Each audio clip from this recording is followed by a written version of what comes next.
Hawak na ng mga otoridad ang lalaking inakusahang pumatay sa isang babae at nagsilid sa bangkay ng biktima sa storage box.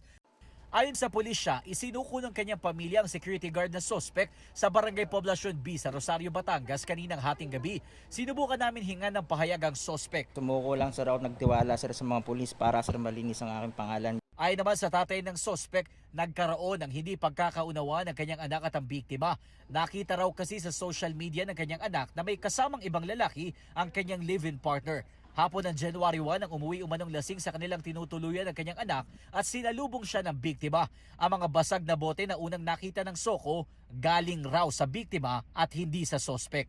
Nagbasag ng bote at sinasaksak siya. Yung pag-iwas niya, parang naitulak niya. Pagbagsak daw, binaano niya at tinitingnan niya, hindi daw gumagalaw. Dito na raw nataranta ang sospek at isinilid sa isang storage box ang bangkay ng biktima. Natagpuan naman ang bangkay sa isang tulay sa Basud, Camarines Norte noong 2 ng Enero.